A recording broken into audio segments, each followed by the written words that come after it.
샬롬. 오늘도 주님의 평강과 안식이 모든 할렐루야 성도님들 삶 가운데, 또한 함께 이 아침에 말씀을 나누는 모두 성도님들 삶 가운데 충만하게 임하길 예수 그리스도로 축원드립니다. 함께 말씀 가운데 거하며 말씀에 순종하고 오늘 주시는 그 메시지를 붙들며 함께 나아가길 원합니다. 5월 31일 화요일 아침 예배 성삼위 하나님께 올려드립니다. 우리 다 함께 사도신경으로 신앙을 고백하며 이 아침을 시작하기 원합니다. 전능하사 천지를 만드신 하나님 아버지를 내가 믿사오며 그 외아들 우리 주 예수 그리스도를 믿사오니 이는 성령으로 잉태하사 동정녀 마리아에게 나시고 본디오 빌라도에게 고난을 받으사 십자가에 못 박혀 죽으시고 장사한 지 사흘 만에 죽은 자 가운데서 다시 살아나시며 하늘에 오르사 전능하신 하나님 우편에 앉아 계시다가 저리로서 산 자와 죽은 자를 심판하러 오시리라. 성령을 믿사오며 거룩한 공예와 성도가 서로 교통하는 것과 죄를 사하여 주신 것과 몸이 다시 사는 것과 영원히 사는 것을 믿사옵나이다. 아멘. 오늘 하나님의 말씀은 창세기 43장 16절부터 34절까지입니다. 창세기 43장 16절부터 34절까지입니다. 요셉은 베냐민이 그들과 함께 있음을 보고 자기의 청지기에게 이르되 이 사람들을 집으로 인도해 드리고 짐승을 잡고 준비하라. 이 사람들이 정오에 나와 함께 먹을 것이니라. 청지기가 요셉의 명대로 하여 그 사람들을 요셉의 집으로 인도하니 그 사람들이 요셉의 집으로 인도됨에 두려워하여 이르되 전번에 우리 자루에 들어있던 돈의 일로 우리가 끌려드는도다. 이는 우리를 역류하고 달려들어 우리를 잡아 노예로 삼고 우리의 나귀를 빼앗으려 함이로다 하고 그들이 요셉의 집 청지기에 가까이 나아가 그 집 문 앞에서 그에게 말하여 이르되 내 주여 우리가 전번에 내려와서 양식을 사가지고 여간에 이르러 자루를 풀어본즉 각 사람의 돈이 전액 그대로 자루 어기에 있기로 우리가 도로 가져왔고 양식 살 다른 돈도 우리가 가지고 내려왔나이다. 우리의 돈을 우리 자루에 넣은 자는 누구인지 우리가 알지 못하니이다. 그가 이르되 너희는 안심하라. 두려워하지 말라. 너희 하나님 너희 아버지의 하나님이 재물을 너희 자루에 넣어 너에게 주신 것이니라. 너희 돈은 내가 이미 받았느니라 하고 시므온을 그들에게로 이끌어내고 그들을 요셉의 집으로 인도하고 물을 주어 발을 씻게 하며 그들의 나귀에게 먹이를 주더라. 그들이 거기서 음식을 먹겠다 함을 들었으므로 예물을 정돈하고 요셉이 정오에 오기를 기다리더니 요셉이 집으로 오매 그들이 집으로 들어가서 예물을 그에게 드리고 땅에 엎드려 전하니 요셉이 그들의 안부를 물으며 이르되 너희 아버지 너희가 말하던 그 노인이 안녕하시냐? 아직도 생존해 계시느냐? 그들이 대답하되 우리 종 우리 아버지가 평안하고 지금까지 생존하였나이다 하고 머리를 숙여 절하더라.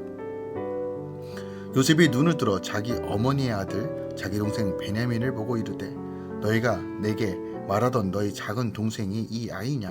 그가 또 이르되 소자여 하나님이 내게 은혜 베푸시기를 원하노라. 요셉이 아우를 사랑하는 마음이 복받쳐 급히 울 곳을 찾아 안방으로 들어가서 울고 얼굴을 씻고 나와서 그 정을 억제하고 음식을 차리라 하매 그들이 요셉에게 따로 차리고 그 형제들에게 따로 차리고 그와 함께 먹는 애굽 사람에게도 따로 차리니 애굽 사람은 히브리 사람과 같이 먹으면 부정을 이음이었더라. 그들이 요셉 앞에 앉되 그들의 나이에 따라 앉히게 되니 그들이 서로 이상히 여겼더라. 요셉이 자기 음식을 그들에게 주되 베냐민에게는 다른 사람보다 5배나 주매 그들이 마시며 요셉과 함께 즐거워하였더라. 아멘.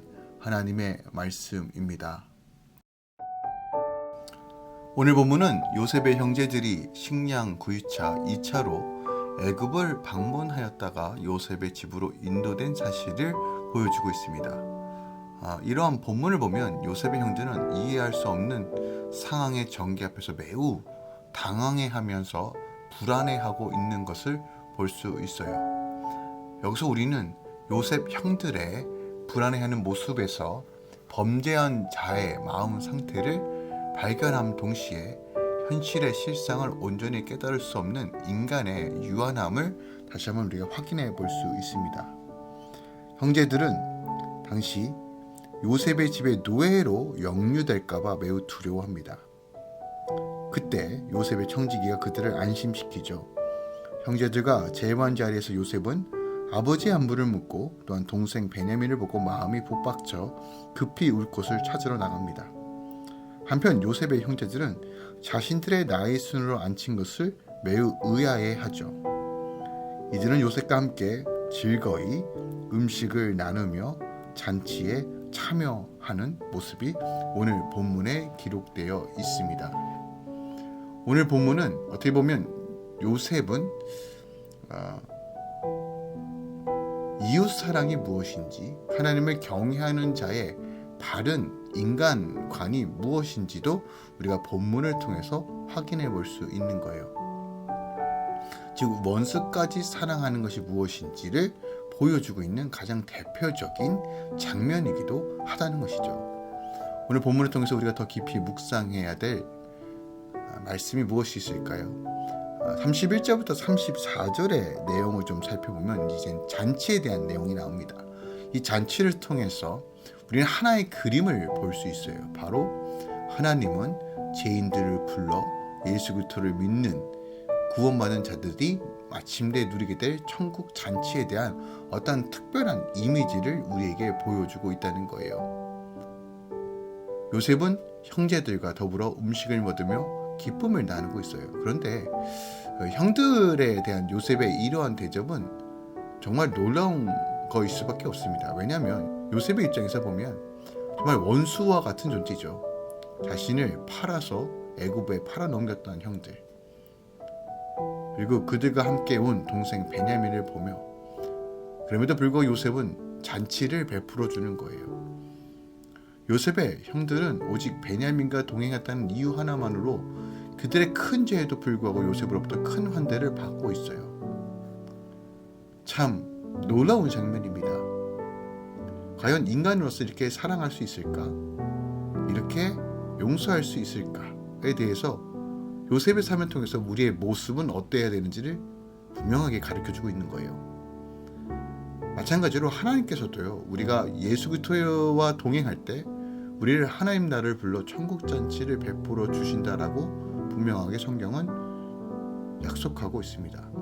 우리는 하나님께 씻지 못할 큰 죄를 지은 죄인이지만, 반역자이지만, 하나님은 우리가 죄인들을 위해 십자가에서 대속의 죽음을 당하신 예수 그리스도와 함께 동행하기만 하면, 예수를 믿는 믿음으로 나아가기만 하면 그것을 의로 여기시고 우리가 하나님의 집에 영원한 천국 안에서 영원히 하나님과 천국 잔치 가운데 살 수 있도록 약속하신다는 거예요. 이것이 바로 복음입니다. 우리가 주님과 함께 하기만 하면, 주님을 믿는 믿음으로 나아가기만 하면 제 심판에서부터 구원받고 복된 천국 백성의 삶으로 나아갈 수 있게 되는 거예요. 이것은 내세적인 천국뿐만이 아니라 이 땅에서의 천국도 포함되어 있습니다. 이것이 기쁘고 복된 소식입니다. 그러므로 날마다 우리가 추구해야 될 것은 늘 하나님과 동행하는 삶을 선택하는 것입니다. 또한 33절에 보니까 그들이 요셉의 앞에 앉되 나이 순서대로 앉게 하였다라고 얘기하며 이것이 서로 이상히 여겼다라고 기록하고 있어요. 참 신기한 일이죠. 형들의 입장에서 보면 어떻게 요셉인지 모르지만 어떻게 애굽의 총리가 자신들의 나이를 알았을까에 대한 그런 궁금증이었을 거예요. 하지만 요셉의 입장에서는 형제들을 나이 순으로 앉히는 것이 전혀 이상한 일도 어려운 일도 아니었죠. 그 이유는 요셉은 그 형제들에 대하여 속속히 다 알고 있기 때문입니다. 요셉의 형제들은 애굽 총리에 대해서 다 알지 못했지만 애굽 총리인 요셉은 그 형제들에 대해서 모든 것을 알고 있었다는 거예요. 이와 같이 우리는 하나님을 다 알지 못합니다. 성경도 부분적으로만 우리가 알 수 있고 성령의 조명 안에서만 알 수 있다고 말하고 있어요. 하지만 하나님은 우리를 잘 알고 계십니다. 친히 우리가 무엇을 필요한지, 어떻게 무엇이 준비되어져야 하는지를 아시는 전능하신 하나님입니다.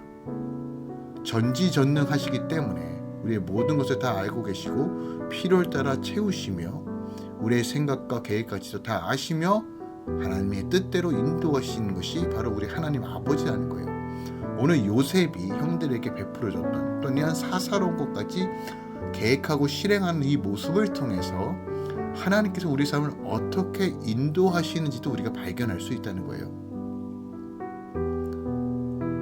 모든 것을 다 아시는 하나님 앞에 우리의 죄를 감추고 숨고 또한 내 의와 내 생각으로 산다는 건 참으로 어리석은 것입니다. 주일날 제가 나누었던 말씀이 있습니다. 우리가 성령을 의지하고 하나님을 바라보는 것은 자기 부정이 아니라 자기 인정이다 라고 말씀드렸어요. 많은 부분에서 우리가 자존심이 상하고 신을 의지한다는 것이 마치 우리가 어쩔 수 없이 할 수 없는 상태에서 마지막 보류로서 하는 행동이 신을 인정하는 것이라고 생각하는 사람들이 정말 많이 있습니다. 심지어 예수를 믿더라도 자기가 할 수 있는 일을 다 하면서 안 되고 최후의 수단으로 하나님을 신뢰하고 믿으려고 하는 사람들이 있어요. 아니요. 우린 처음부터 모든 것을 아시는 하나님을 향해 믿고 신뢰함으로 나아가야 된다는 것이죠. 그것이 가장 복된 삶이라는 것이에요. 우리가 어떤 순간에서도 주님 앞에 정직하게 또한 성실하게 나아가야 한다는 것이에요. 그 신실하신 하나님 앞에 우리가 온전히 자백하고 주님만 의지하며 나아가는 것, 이것이 하나님이 나의 모든 것들을 아신다, 그러므로 나를 선하게 인도해 주시다는 그 믿음의 근거한 행동이라는 거예요. 오늘 요셉의 행동을 통해서 우리는 하나님의 마음을 조금이나마 들여다볼 수 있습니다. 여전히 죄인을 사랑하시고 죄인이 돌아와 함께 천국 잔치에 참여하며 함께 기쁨을 누리기 원하시는 아버지의 마음, 또한 우리의 일구석을 다 아시며 예비하시고 준비하시며 최고의 것을 주시길 원하시는 하나님의 사랑과 긍휼, 그 은혜가 오늘 함께 형제들을 초청하고 원수였던 이 형제들을 초청하고 사랑하고 용서하고 장치를 베푸는 이 장면을 통해서 우리가 발견할 수 있다는 거예요. 세상을 살다 보면 은혜를 은혜로 갚기가 쉽지 않다는 것을 우리가 느낄 때가 있어요. 그런가 하면 은혜를 원수로 갚는 사람들도 있죠. 그러나 오늘 본문 요셉은 원수를 사랑과 은혜로 갚음으로써 선으로 악을 이기는 가장 아름다운 이웃사랑의 모습을 우리에게 보여주고 있습니다. 우리 또한 이런 요셉과 같이 죄인을 위해 자기 몸을 버리신 그리스도와 함께 원수같이 사랑하며 하나님의 선하심으로 악을 이기는 주의 거룩한 자녀가 되어야 할 것입니다. 오늘 이 아침에 하나님의 선하심이 어떻게 드러날까를 고민하고 결단하고 믿음으로 나아가시길 우리 주 예수 그리스도로 축원드립니다. 기도하겠습니다. 사랑하는 주님, 감사드립니다.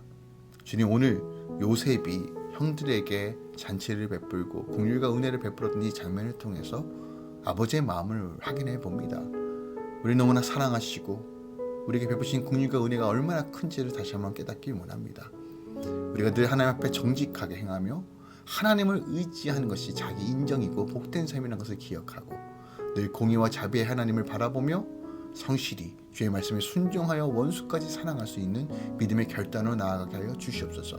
선으로 악을 이기는 믿음의 자녀 되게 하여 주시옵소서. 이제는 우리 주 예수 그리스도의 은혜와 우리 하나님 아버지의 놀라우신 사랑과 성령님의 내주셨던 충만 역사하심이 이제부터 영원까지 함께 있을지어다. 아멘.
아멘.